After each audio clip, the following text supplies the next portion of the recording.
Hello guys, alright, bersama saya lagi dalam Orandopa Channel. Ini dia berita yang menggemparkan daripada kenyataan daripada Presiden Lebay PAS, sahabat-sahabat semua. Memang beliau ini, pandangan saya, sudah mempunyai masalah mental agaknya. Dan juga mungkin dia anti kepada kedamaian. Kerana apa saya katakan begitu? Dalam beberapa jam sebelum seluruh rakyat Malaysia merayakan Hari Raya, Presiden Lebay pamer kebobrokan terbesar di dalam kepimpinannya sebagai ulama, sebagai ustaz, sebagai pemimpin utama di dalam parti Islam se-Malaysia ini.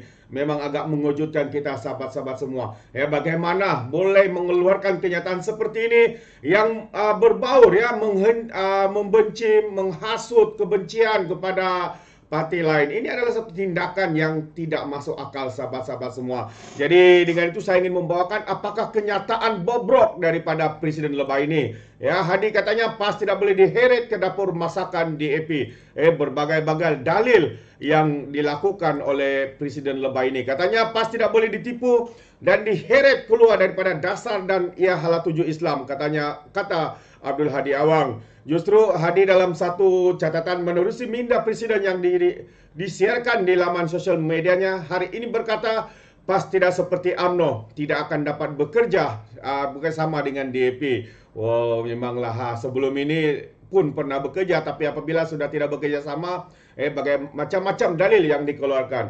Katanya PAS tidak boleh dimasukkan ke dalam dapur masakan DAP yang ada bersamanya makanan yang tidak halal walaupun bertukar tukang masak atau diambil tukang masak beragama Islam, tulis Hadi.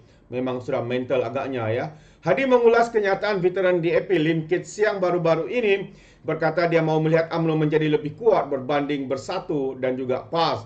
Lim berkata UMNO boleh mencapainya dengan mengembalikan prinsip pelbagai persekutuan dan bukannya meminta pengampunan untuk bekas Presiden parti itu, Najib kata yang terbabit iaitu Najib Razak.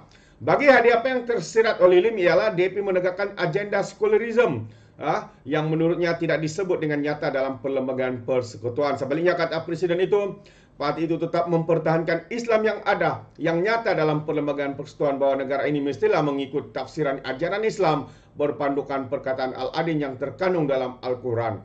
Hadi seterusnya menyifatkan DAP sebagai parti penipu yang kini mengejar cita-cita sekularisme melalui UMNO.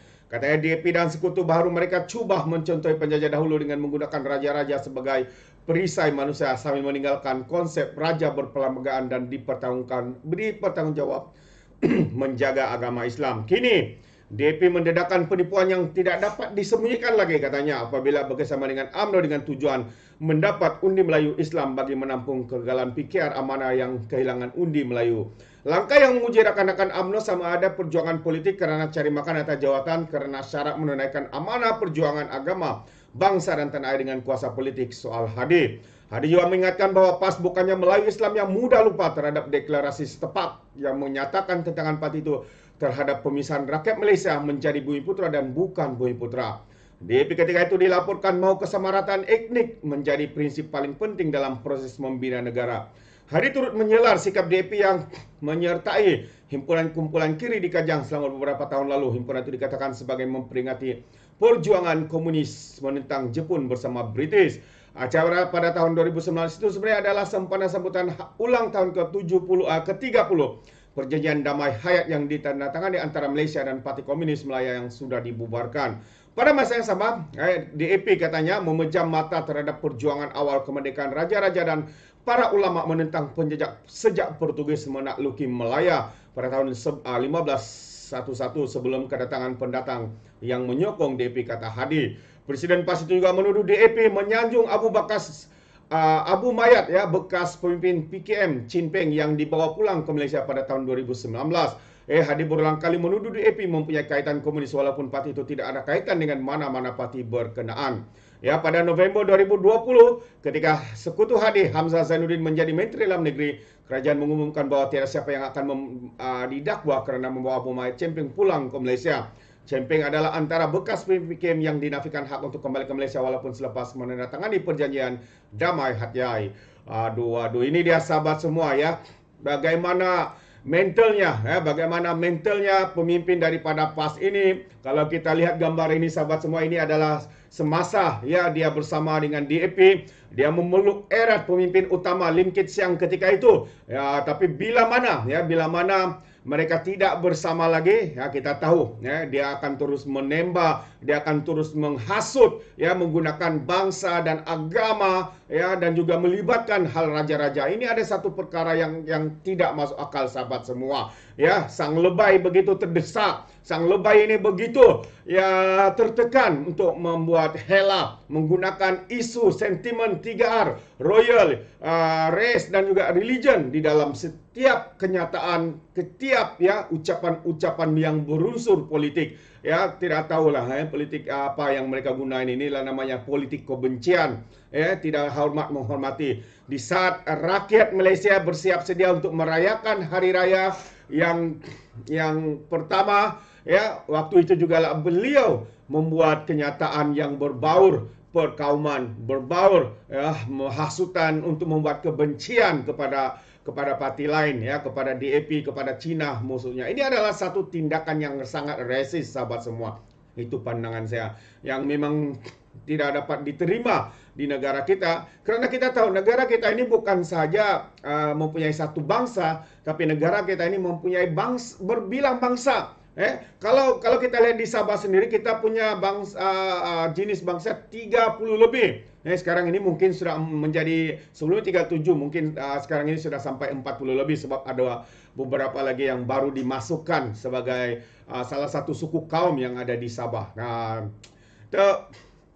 kenyataan sebegini rupa adalah satu kenyataan yang menghasut, ya, satu kenyataan yang memang tidak boleh diterima, ya, apatah lagi seperti yang saya katakan, Malaysia adalah negara yang berbilang bangsa.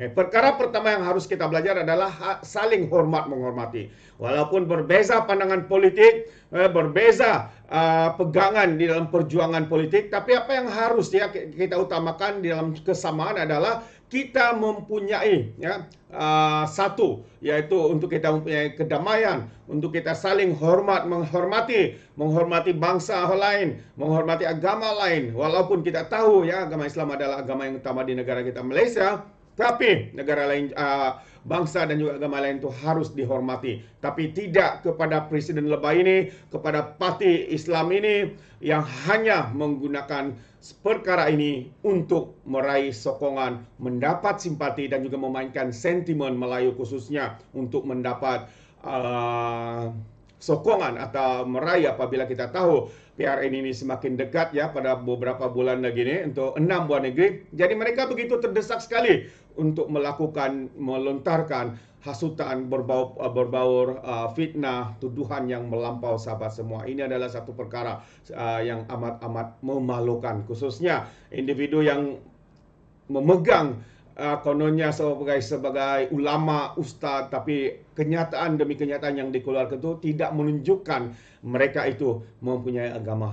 Itu dia. Itu pandangan saya sahabat semua, bukan tuduhan. Ini pandangan pribadi saya. Jadi bagaimana pula dengan pandangan Anda? Adakah Anda bersetuju? Kalau Anda tidak bersetuju ataupun bersetuju, Anda boleh berikan komen dalam ruangan komen. Tapi ingat, beri komen dengan cara berhemah. Jangan seperti walaun-walauntit, lebay-lebay, geng sapu bersih dan GTA, geng takut Anwar ya, apabila memberikan komen penuh dengan hasutan, penuh dengan fitnah, tuduhan yang melampau. Sepertinya otak mereka tertinggal di Laut Cina Selatan. Alright, itu saja apa yang saya ingin kongsikan hari ini. Saya ingin mengucapkan selamat Hari Raya kepada semua pengikut ataupun penyokong-penyokong dalam Orang Indopa Channel ini yang sudah subscribe dan yang belum. Ya, sekiranya Anda mendengar ini, saya ucapkan selamat Hari Raya. Semoga kita semua sentiasa sehat, dilindungi Tuhan, dan ya, kita dapat melihat negara kita lebih maju lagi di bawah pentadbiran Kerajaan Perpaduan Malaysia Madani ini. Alright, sekian saya daripada Orang Indopa. Sehingga kita berjumpa lagi. Seperti biasa, peribahasa mengatakan, tak apapun kangkap 2 tahun keinginan. Dalam bahasa Melayu, tepuk dada, tanya selera. Sekian, bye-bye.